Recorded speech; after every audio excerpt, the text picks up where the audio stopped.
Sometimes peace needs to be broken. And chaos must reign.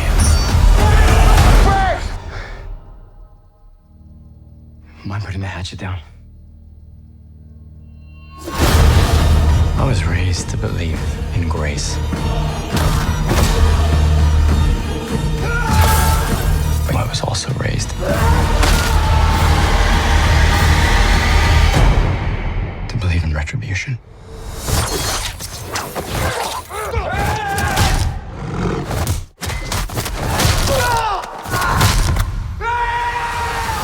First, welcome back. I'm really glad to see this series back.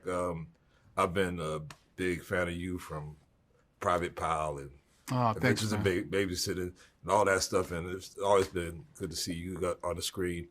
How excited were you just to step back in to these roles and bring Daredevil back to fans that was waiting for it? It's pretty exciting. Yeah, we love these parts. We've been waiting for a long time to play them again. Yeah. You know, we happen to have this incredible company that's behind us and trusts us and was willing to, you know, try again with us after the Netflix thing. And, you know, we couldn't be more happy. It's quite a thing. It's the first time I've ever been in a situation like this before, where I've had so much support from a studio or the bosses, the team that makes the show, the actual people, crew, and this guy here who I just love. He's an awesome dude and a great actor and got a tough job to do, and he does it so good. It's great.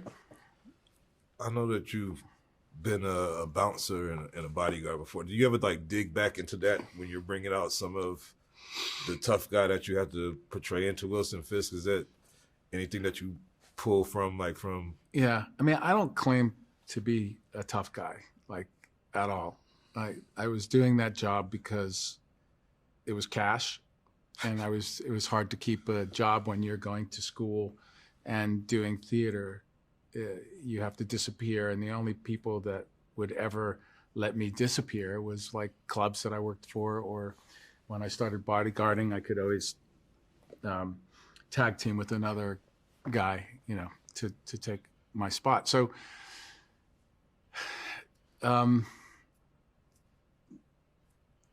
I will say, though, that I was introduced to a lot of violence, some pretty rough situations, and I think there is a kind of PTSD that comes from that, without sounding too over exaggerated. But I did see some violent stuff, so it's not. Violence is not foreign to me because of that, I would say. Charlie, you've been playing a character that's vision impaired for I guess over a decade now. What do you think in real life now that you could do better without vision? Like, where do you think your senses would like increase? Like, if you had to walk around without sight? Oh God, no, I don't know.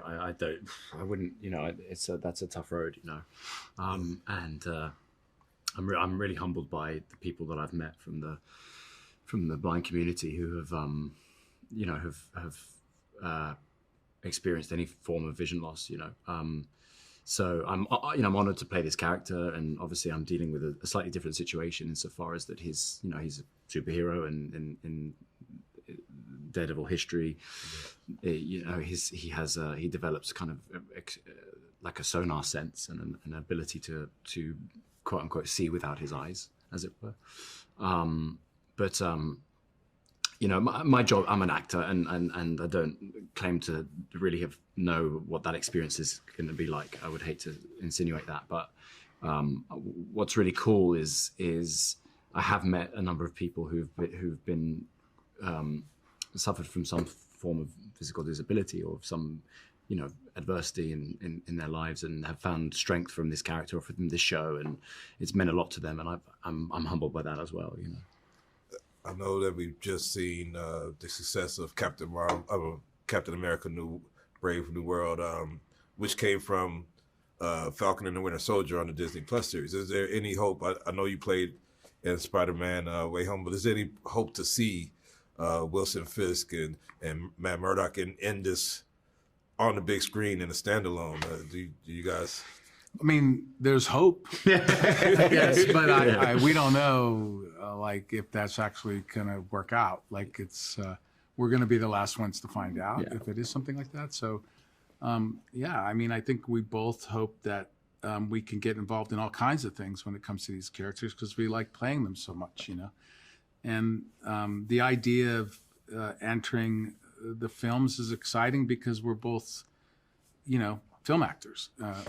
As well as theater actors or whatever you want to call us, but we enjoy making films, so that would be awesome. Yeah, but there's no news, you know? And if there is, we don't know it. Yeah. And New York City is a big character in this, and I mean, we have you and Iron Man holding down Manhattan, and you got Luke Cage in Harlem, and you have Steve Rogers in Brooklyn. Is there ever going to be a superhero for Staten Island, or are we just? I know, right? Is there one? Is there one?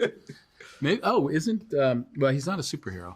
No, Michael. No, I was going to say Michael Gandolfini's character is from Staten Island. Yeah, well, who knows? You never know what's going to happen with his character. We'll see. We'll see. Marvel's amazing. You guys are amazing. Thanks, man. I appreciate you. Have a great day.